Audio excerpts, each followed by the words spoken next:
नमस्ते बच्चों। इस वीडियो में हम लोग क्लास 9 का केमिस्ट्री का चैप्टर नंबर 2 कवर कर रहे हैं। जैसे कि आप देख पा रहे हैं चैप्टर 2 का नाम है आपका इस मैटर अराउंड अस प्योर। तो उसमें क्या-क्या पढ़ना है बस हम आपको वही हाईलाइट करके बता रहे हैं। बस आप देखते चलिएगा, समझते चलिएगा, ओके। तो सबसे पहले इस चैप्टर को पढ़ना है। देखिए, हम कहेंगे अगर आपकी जगह हम रहते हम आपको एक सजेशन देंगे कि आप ये यहाँ से मत पढ़िए। सबसे पहले आप सबसे नीचे आइएगा, वहाँ पर आपको एक फ्लो चार्ट दिया रहेगा, आपको बहुत काम आएगा। अगर आप वो पहले पढ़ लीजिए, देख लीजिए, समझ लीजिए, फिर ऊपर से आइएगा। तो वो कौन-सा चीज़ है, ये रहा, ओके। आपको सबसे पहले ये करना है। जैसे कि आप यहाँ पर देख पा रहे हैं कि मैटर जो होता है, मैटर 2 हिस्सों में बाँटा जाता है, pure substance and mixture. Pure substance भी 2 प्रकार के होते हैं, एलिमेंट्स एंड कंपाउंड्स, और मिक्सचर 2 प्रकार के होते हैं, होमोजेनियस एंड हेटेरोजेनियस। तो आपको ये डिफरेंसेस पढ़ना है कि एलिमेंट्स एंड कंपाउंड्स में डिफरेंस क्या होता है, होमोजेनियस एंड हेटेरोजेनियस में डिफरेंस क्या होता है, और एक और डिफरेंस कि वो था आपका प्योर सब्सटेंस और आपका मिक्सचर में क्या डिफरेंस होता है, ये भी आप पढ़ लीजिएगा। और मैटर तो आपने ऑलरेडी पहले पढ़ ही लिया होगा चैप्टर 1 में कि मैटर 3 प्रकार के होते हैं, सॉलिड, लिक्विड, गैस। और सॉलिड, लिक्विड, गैस के डिफरेंसेस क्या होते हैं, ये भी आपने मे बी पढ़ लिया होगा। तो सबसे पहले आप ये पढ़ लीजिए यहाँ से। जैसे यहाँ से कर लीजिएगा, फिर आप ऊपर आइए। ऊपर आके अब यहाँ से आपको क्या पढ़ना, चलिए हम बताते चल रहे हैं। सबसे पहले यहाँ देख पा रहे हैं कि मिक्सचर क्या होता है, वही डेफिनेशन आपको यहाँ दिया गया है। व्हाट इज़ सब्सटेंस, ये आपको यहाँ समझाया गया है। इधर अगर आप आते हैं, यहाँ पर आपको बताया गया है टाइप्स ऑफ मिक्सचर। मिक्सचर कितने प्रकार के होते हैं, 2 प्रकार के होते हैं, होमोजेनियस एंड हेटेरोजेनियस। यहाँ पर एक्सपेरिमेंट्स देखिए, एक्टिविटी देखिए, आपको वही चीज़ समझाया गया है। जैसे कि आपको दिखा रहे, ज़रा देखिएगा, यहाँ पर लिखा गया है, जैसे कि ये रहा, देखिए यहाँ पर बोला गया कि आपका जो एक्सपेरिमेंट ए एंड बी रहेगा उसमें आपको होमोजेनियस मिक्सचर आएगा, जबकि हेटेरोजेनियस मिक्सचर आपको किस में आएगा, experiment number C and D में आपको क्या मिलेगा, हेटेरोजेनियस मिक्सचर मिलेगा। तो अगर आपको डाउट है कि होमोजेनियस और हेटेरोजेनियस होता क्या है, तो बस इतना समझ लीजिए, होमोजेनियस का 2 डेफिनेशन है, हेटेरोजेनियस का भी 2 डेफिनेशन है। होमोजेनियस ऐसा मिक्सचर होता है जिसका जो कॉम्पोजिशन होता है वो फिक्स रहे, जबकि हेटेरोजेनियस का कॉम्पोजिशन फिक्स नहीं रहेगा। जैसे कि अगर आप कॉम्पोजिशन का मतलब क्या है, अगर आप 10 लोग के लिए चाय बना रहे हैं तो उसमें चीनी अगर 3 चम्मच डालिएगा, तो उसी हिसाब से जब 20 लोग के लिए चाय बनाएगा तो 6 चम्मच डालिएगा, 30 लोग के लिए चाय बनाएगा तो 9 चम्मच डालिएगा। तो इसको कहते हैं फिक्स्ड कॉम्पोजिशन। लेकिन मान लीजिए अगर आप 10 लोग के लिए चाय बना रहे हैं तो भी 3 चम्मच बना रहे हैं, और अगर 20 लोग के लिए चाय बना रहे हैं फिर भी 3 ही चम्मच डाल रहे हैं, तो इसको कहते हैं नॉन फिक्स या तो नॉट फिक्स्ड कॉम्पोजिशन, ओके। तो ये है। और दूसरा एक और डेफिनेशन, होमोजीनियस मिक्सचर ऐसा मिक्सचर होता है जो घुल सके, और हेटेरोजेनियस मिक्सचर ऐसा होता है जो घुल ना सके। तो आई होप आप होमोजीनियस हेटेरोजेनियस समझ गए होंगे। फिर आपको यहाँ पर कुछ टर्म्स दिया गया, देखिए यहाँ पर ये पढ़िएगा। बोला जा रहा है कि ए एंड बी में आपको सॉल्यूशन मिला, सी में आपको सस्पेंशन मिला, डी में आपको कोलाइडल सॉल्यूशन मिला। तो एक बात यहाँ समझिएगा, अगर आपका होमोजेनियस मिक्सचर है तो वो कंफर्म सॉल्यूशन से ही बनता है। होमोजेनियस सॉल्यूशन जो होता है, सॉल्यूशन होमोजेनियस कहलाता है। लेकिन चाहे वो कोलाइडल सॉल्यूशन हो, चाहे वो सस्पेंशन हो, वो हेटेरोजेनियस कहलाता है, ओके। और इसी को आप थोड़ा डीप में यहाँ से पढ़िएगा। देखिए रहा, व्हाट इज सॉल्यूशन। तो यहाँ लिखा है सॉल्यूशन से होमोजेनियस मिक्सचर जिसमें एक सोल्यूट और एक सॉल्वेंट पार्टिकल मौजूद रहता है। सोल्यूट क्या होता है, जो कि सॉलिड पार्टिकल रहेगा जो लेसर अमाउंट में लिया जाता है, और सॉल्वेंट क्या होता है, जो कि लिक्विड पार्टिकल्स होगा जो लार्जर अमाउंट में लिया जाएगा। तो ये कुछ चीज़ें, ये कहीं लिखा है कि बिल्कुल लिखा हुआ, देखिए आप यहाँ पर आपको ये पढ़ना है। ये रहा, ये यहाँ पर लिखा गया है कि सोल्यूट क्या होगा, सॉल्वेंट क्या होगा, ये सब पढ़ना है। और यहाँ पर एक और चीज़ है कि एलॉयज क्या होता है, ये आपको पढ़ना है। ये मिक्सचर होता है 2 और मोर मेटल्स का, या तो मेटल एंड नॉन मेटल का। तो ये भी यहाँ से कर लीजिएगा। आगे अगर आप बढ़िएगा तो यहाँ पर आपको पढ़ने लायक चीज़ देखिए, 3 चीज़ दिखाते हैं। प्रॉपर्टीज़ ऑफ सॉल्यूशन आपको दिया गया है, और आगे बढ़िएगा तो देखिएगा ये रहा आपका प्रॉपर्टीज़ ऑफ सस्पेंशन दिया गया है, और आगे बढ़िए तो एक और चीज़ देखिएगा, प्रॉपर्टीज़ ऑफ कोलाइडल दिया गया है। मतलब 3 नाम आपको पढ़ना था, सॉल्यूशन, सस्पेंशन, कोलाइडल। तीनों का डेफिनेशन नहीं है, 2 का डेफिनेशन दिया गया है, एक सॉल्यूशन का और एक सस्पेंशन का। जैसे सॉल्यूशन का डेफिनेशन आप यहाँ पर देख लीजिए, यही है डेफिनेशन दिया गया है। जबकि सस्पेंशन का डेफिनेशन कहाँ मिलेगा आपको, ये रहा सस्पेंशन का डेफिनेशन, आपको दिखाते हैं, 1 मिनट ज़रा देखिएगा। सस्पेंशन का डेफिनेशन आपको यहाँ पर दिया गया, पढ़ लीजिए। ये रहा, सस्पेंशन क्या होता है, ये एक हेटेरोजेनियस लिक्विड होता है जो कि आप सॉलिड पार्टिकल जो उसमें डिसॉल्व नहीं होगा, लेकिन वो उसी में सस्पेंडेड रहेगा through out the bulk of the medium, okay. तो ये आपका एग्जाम डेफिनेशन हो गया, और उसका ये प्रॉपर्टीज़ दिया, तीनों का प्रॉपर्टीज़ दिया गया। तो आपको तीनों का प्रॉपर्टीज़ पढ़ के जाना है। एक प्रॉपर्टीज़ पूछने की संभावना बहुत ही ज़्यादा है, कोई ना कोई एक आपसे पूछ ही देगा, ओके। और एक और बात, सोल्यूशन भी अलग अलग प्रकार के होते हैं, जैसे कि dilute solution, concentrated solution, saturated solution. आपके एनसीईआरटी में 3 तरह के सोल्यूशन पढ़ना है। कहाँ पढ़ना है, देखिए ये रहा, डाइल्यूट सॉल्यूशन, कॉन्सनट्रेटेड सॉल्यूशन और सैचुरेटेड सॉल्यूशन, ओके। अब ये तीनों का डिफरेंस क्या है, तो देखिए डाइल्यूट सॉल्यूशन वो होता है जिसमें पानी की मात्रा ज़्यादा हो, मतलब सॉल्वेंट की मात्रा ज़्यादा होगा और सोल्यूट की मात्रा कम हो, तो उसको हम लोग कहेंगे डाइल्यूट सॉल्यूशन। लेकिन अगर उसमें जो सोल्यूट की मात्रा ज़्यादा हो और पानी की मात्रा कम हो, तो उसको हम कहेंगे कॉन्सनट्रेटेड सॉल्यूशन। और सैचुरेटेड सॉल्यूशन क्या होता है, वो सॉल्यूशन जिसमें आप उससे ज़्यादा आप सॉल्यूशन डाल ही नहीं सकते, मतलब उससे ज़्यादा आप सोल्यूट डाल ही नहीं सकते, मतलब दैट मैक्सिमम लेवल जिसके बाद अगर आप एक बूंद भी सोल्यूट नहीं डाल पा रहे हैं तो उसको सैचुरेटेड सॉल्यूशन कहते हैं। और एक और होता है जो कि इसमें आपको पढ़ना नहीं, वो होता है सुपर सैचुरेटेड सॉल्यूशन। मतलब जब आप एक टाइम के लिए, थोड़े टाइम के लिए थोड़ा ज़्यादा आप सोल्यूट डाल पाओगे, लेकिन वो बाद में अपने आप घट जाए या कम करना पड़े, मतलब टेम्परेरी टाइम पर के लिए अगर आप सोल्यूट ज़्यादा डाल रहे हो, मैक्सिमम से भी ज़्यादा, उसको कहेंगे सुपर सैचुरेटेड। बट ये टेम्परेरी होता है, बस इतना ही याद रखिएगा। ओके, तो ये 3 चीज़ आपको पढ़ना है। और यहाँ पर एक फ़ॉर्मूला पढ़ना है, कॉन्सन्ट्रेशन ऑफ सॉल्यूशन कैसे निकाला जाता है, तो ये फ़ॉर्मूला पढ़ लीजिए, amount of solute divided by amount of solution कहा गया है, तो आपको ये याद रखना है।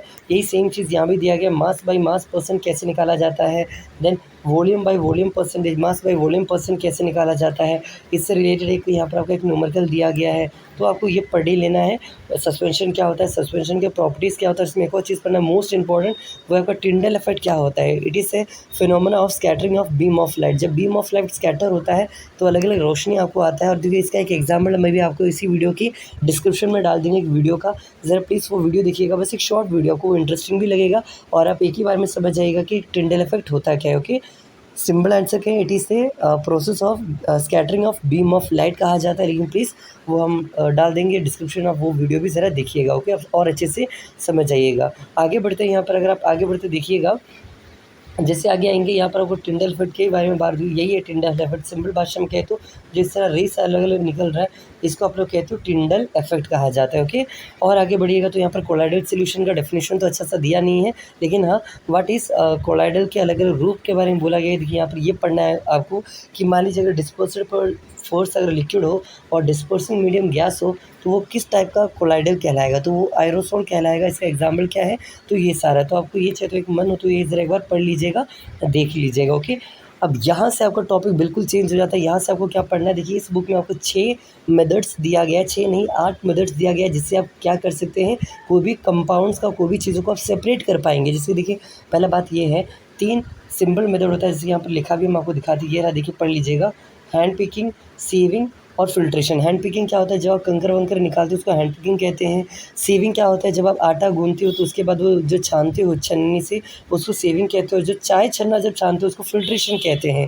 तो कुछ चीज़ें आप नॉर्मली कर सकते हो, लेकिन कुछ चीज़ें आप हाथ से नहीं कर सकते, तो उसी के लिए हम लोग अलग अलग केमिकल मेथड्स का यूज़ करते हैं। मेनली आपको 6 केमिकल मेथड्स पढ़ना है। जैसे कि देखिए अगर आप पूछोगे कौन कौन सा है, तो सबसे पहला मेथड आपको जो पढ़ना है बुक में वो रहा है इवापोरेशन के बारे में। सेकंड मेथड आप पूछोगे तो सेकंड मेथड ये रहा, जिसका नाम है आप लोग पढ़ सकते हो, सेकंड मेथड का नाम है यहाँ पर, दैट इज़ कॉल्ड, ये रहा सेंट्रीफ्यूगेशन मेथड। तीसरा मेथड का, और उसका ये एप्लीकेशन भी आपको पढ़ना है, वेरी वेरी इंपॉर्टेंट एप्लीकेशन पढ़ना है। तीसरा है, जब आपको 2 इमिजिबल लिक्विड दिया रहे हो, अगर उनको आपको सेपरेट करना हो तो कौन सा मेथड यूज़ करोगे, that is called separating funnel method. एक बार प्लीज़ ज़रा सुनिए, एक बार और फिर से बता रहे हैं।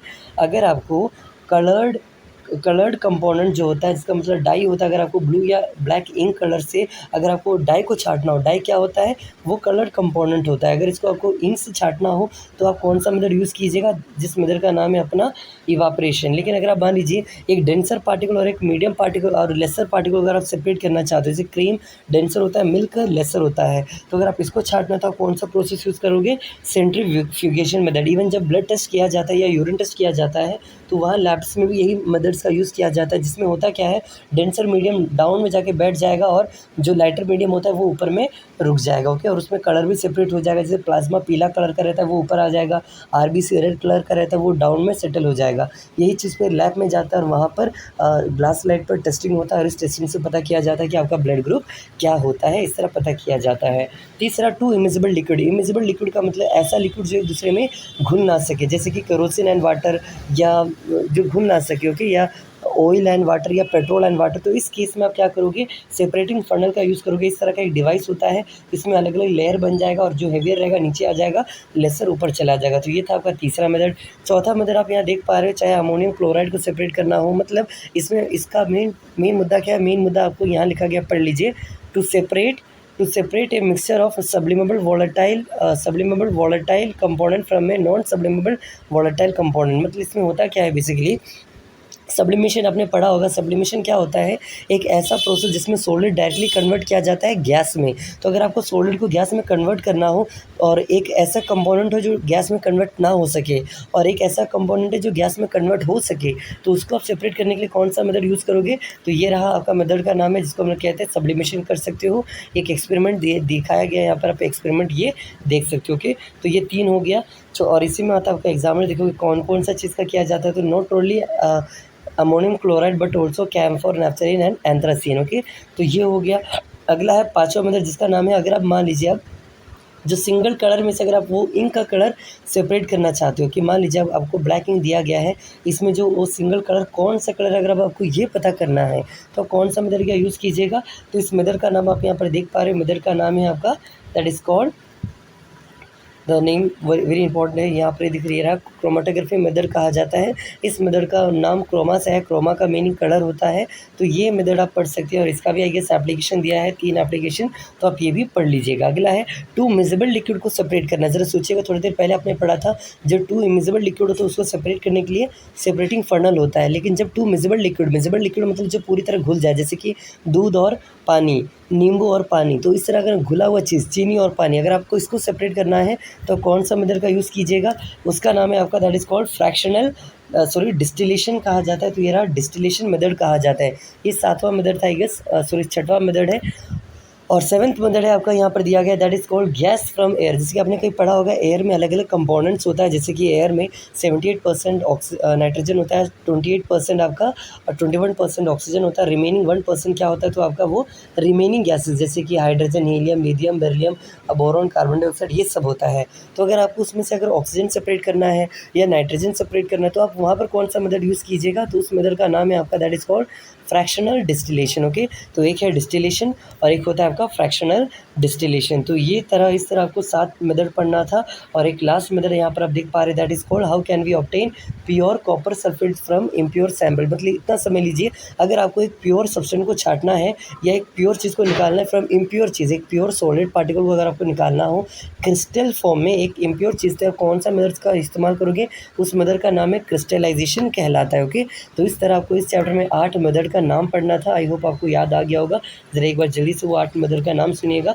सबसे पहले आपने सुना इवापोरेशन के बारे में, इवापोरेशन के बाद आपने सुना सेंट्रीफ्यूगेशन के बारे में, सेंट्रीफ्यूगेशन के बाद आपने सुना सेपरेटिंग फर्नल के बारे में, चौथा आपने पढ़ा जिसका नाम था अपना सब्लिमेशन, पाँचवा आपने पढ़ा जिसका नाम था क्रोमेटोग्राफी, छठवां आपने पढ़ा जिसका नाम था डिस्टिलेशन, सातवां आपने पढ़ा फ्रैक्शनल डिस्टिलेशन और लास्ट वन जो आपने पढ़ा वो था क्रिस्टलाइजेशन मेथड पढ़ना था। इसके बाद भी इस चैप्टर कुछ पढ़ना है क्या, तो हाँ बिल्कुल पढ़ना है। एक और चीज़ है दैट इज़ कॉल्ड फिजिकल और केमिकल चेंज में डिफरेंसेस क्या होता है। वेरी वेरी इंपॉर्टेंट, आपसे एग्जाम में सीधा पूछ दिया जाएगा कि फिजिकल एंड केमिकल चेंजेस में क्या क्या डिफरेंस होता है, तो आपको ये पढ़ के भी जाना पड़ेगा। ओके, और ये एंड में सबसे एंड में यही कि प्योर एलिमेंट्स में जो प्योर सब्सटेंस में जो एलिमेंट्स होता है और जो कंपोनेंट होता है इन दोनों में डिफरेंस क्या है, आप यहाँ भी ऐसे देख लीजिएगा।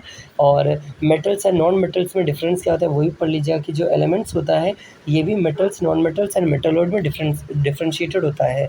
तो मेटल्स के फीचर्स क्या क्या है, नॉन मेटल के फीचर्स क्या क्या है, तो आप यहाँ से पढ़ लीजिएगा, ये दिया गया है। And last but not least सबसे अंत में आपको पढ़ना था मिक्सचर एंड कंपाउंड का डिफरेंस क्या है। देखिए जस्ट ऊपर भी आपने क्या पढ़ा, प्योर सब्सटेंस के अंदर जो एलिमेंट्स और कंपाउंड्स इनका डिफरेंस क्या है, और यहाँ पर आपको पढ़ना है मिक्सचर और कंपाउंड्स का क्या डिफरेंस है, और ये पढ़ लीजिएगा, आपका चैप्टर यहाँ पर कंप्लीट हो जाएगा। तो ये है आपका कंप्लीट चैप्टर। लगभग आप यहाँ पर देख पा रहे हैं हम लोग 13 मिनट 14 मिनट में ये पूरा वीडियो को यहाँ पर कवर कर लिए हैं। एक बार ज़रा फिर से रिवाइज़ करके सुनिएगा, सोचिएगा क्या क्या बोले थे, बस उसी को बस याद कर लीजिए, आपके लिए मोर देन इनफ रहेगा। अगर आपको चैप्टर अच्छा लगा हो और आपको समझ आए तो प्लीज़ चैनल को सब्सक्राइब कीजिएगा, लाइक कीजिएगा, दोस्तों के साथ शेयर कीजिएगा, तो वीडियो भी ग्रो कर पाएंगे। Thank you.